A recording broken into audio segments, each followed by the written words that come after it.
బాధపడతావు. అమ్మాయి అయితే ఏంటి, అబ్బాయి అయితే ఏంటి, ఎవరైనా మన బిడ్డే కదా. ఏమండి, ఇది చూసారా? మన పాప ఎంత బాగా డ్రాయింగ్ వేసిందో. చాలా బాగుంది. నువ్వు ఇలాగే బాగా చదువుకొని పెద్ద ఆర్టిస్ట్ అవ్వాలమ్మా. ఎప్పుడు ఈ పిచ్చి గీతలు గీసుకోవడమేనా? బయటకు వెళ్ళి ఉద్యోగం సద్యోగం చేసేదేమైనా ఉందా? అమ్మా, నాకు జాబ్ వచ్చిందమ్మా. అవునా? చాలా సంతోషమమ్మా. మన సమస్యలన్నీ తీరిపోతాయితే.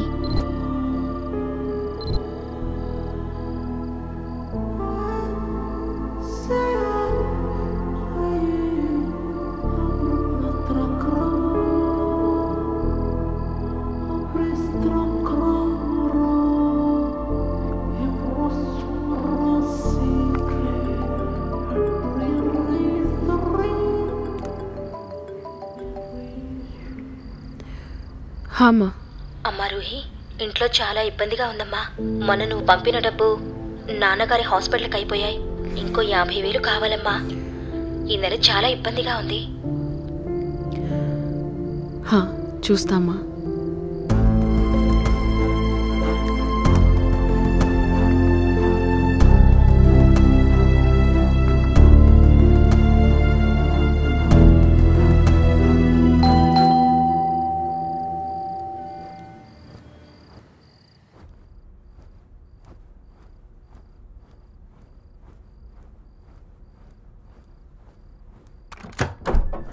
ఏంటమ్మా, ప్రతి నెల టైంకి అద్దె కట్టేసేదానివి, ఈ నెల ఇంకా డబ్బు పంపలేదు. ఓకే అంకుల్, రేపు మార్నింగ్ పంపించేస్తా. సరే అమ్మా.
ఫోటోనాట్స్ కంపెనీలో 200 మందిని జాబ్లో నుండి తీసేశారు. ఫ్లూయిడ్ విఎఫ్ఎక్స్ కంపెనీ రాత్రికి రాత్రి మూసేశారు. 2000 మందికి పైగా ఉద్యోగులు రోడ్డున పడ్డారు. హాలీవుడ్లో రైటర్స్ స్ట్రైక్. ఇక మానవ శక్తితో, మానవుల తెలివితో అస్సలు పనిలేదు. ఆర్టిఫిషియల్ ఇంటెలిజెన్స్ వచ్చేసింది. ఒక డ్రాయింగ్ కావాలి అన్నా, ఒక పెయింటింగ్ కావాలి అన్నా ఒక్క క్లిక్తో వచ్చేస్తుంది. ఇప్పుడు ఇదే ఇంతమంది కళాకారులను రోడ్డుకు లాగింది. ఇప్పుడు ఇంతమంది ఆర్టిస్టుల పరిస్థితి ఏంటి?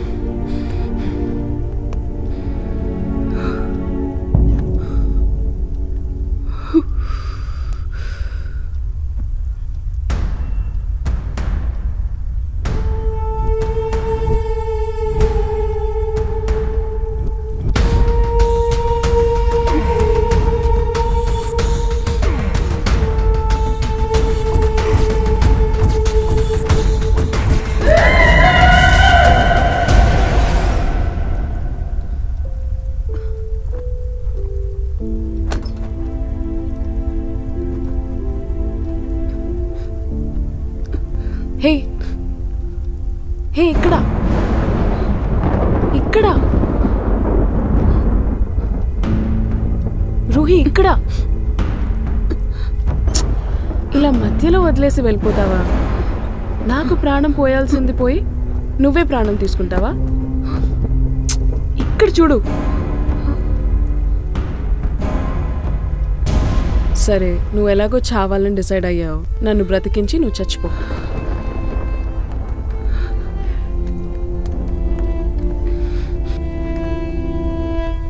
నువ్వెలా మాట్లాడుతున్నావు? మాట్లాడడం ఏం కర్మ. ఒకసారి నన్ను పూర్తి చేసి చూడు, నేనేంటో నీకు అర్థమవుతుంది.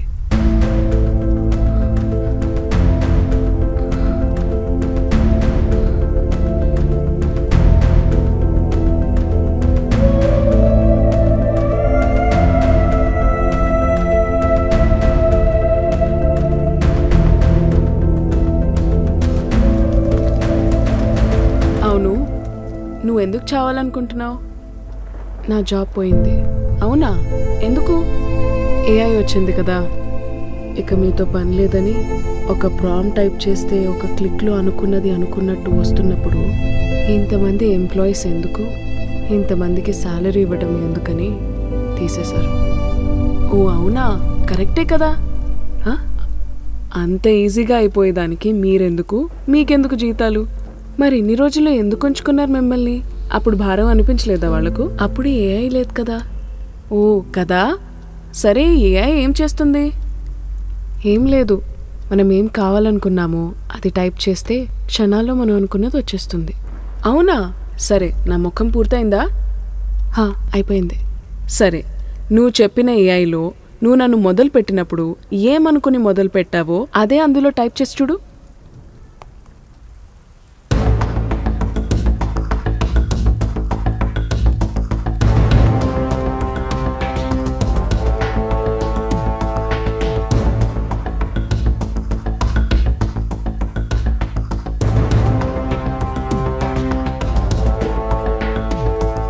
వచ్చిందా నువ్వు అనుకున్నది?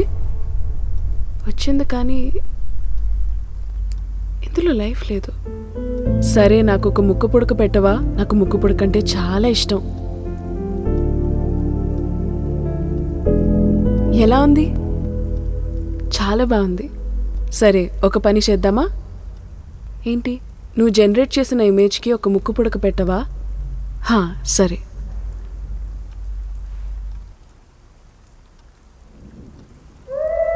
ఏమైంది?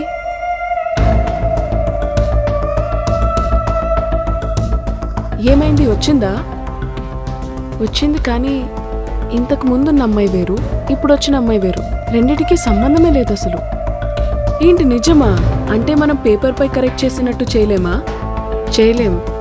అదేమిస్తే అది తీసుకోవాలి, కాంప్రమైజ్ అయ్యి. ఇప్పుడు నీకేం అర్థమైంది? ఆర్టిస్ట్ ఆర్ట్కి ప్రాణం పోయగలరు, ఆర్టిఫిషియల్ ఆర్టిస్ట్ ప్రాణం తీయగలదు. ఒక చిన్న సాధారణ ఆర్టిస్ట్ నేనే ఇంత పెద్ద నిర్ణయం తీసుకున్నప్పుడు నాలా ఎంతో మంది, ఎన్నో లక్షల మంది ఆర్టిస్టులు రోడ్డున పడ్డారు అంటే అర్థమవుతుంది. రాబోయే రోజుల్లో ఆర్టిస్టులు ఉండేవాళ్ళు అని చెప్పుకోవాల్సి వస్తుందేమో. ఎస్, నువ్వు గీసే డ్రాయింగ్కి సోల్ ఉంటుంది. అది 100 సంవత్సరాలైనా సరే వాళ్ళకి ఆ పెయింటింగ్ ఏదో ఒక ఫీలింగ్ చెప్తుంది. మనం ఎందుకు ఇప్పటికీ మోనాలిసా పెయింటింగ్ని అంతలా ఆరాధిస్తున్నాం? గార్నికా పెయింటింగ్ ఎందుకు ఇంకా గుర్తుంది? లాస్ మెనేనాస్ ఎందుకు ఇంకా గుర్తుంది? ద చైల్డ్స్ బర్త్ ఎందుకు మర్చిపోలేం? ఎందుకంటే ఆర్ట్ ఎప్పుడు మనతో మాట్లాడుతుంది, మనల్ని ప్రశ్నిస్తుంది, మనలో ఆలోచనల్ని రేకెత్తిస్తుంది, మనలో మార్పుని తీసుకొస్తుంది. లే, మేలుకో. నీ ఆలోచనల్ని, నీ కలల్ని, నీ పెయింటింగ్ని ఆపే శక్తి ఈ కృత్రిమ మేధస్సుకి ఎప్పటికీ లేదు.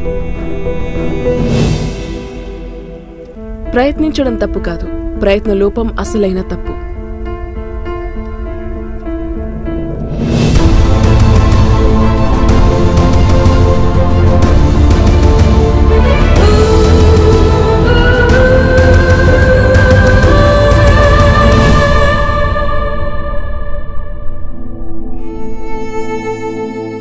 Mark my words, AI is far more dangerous than nukes.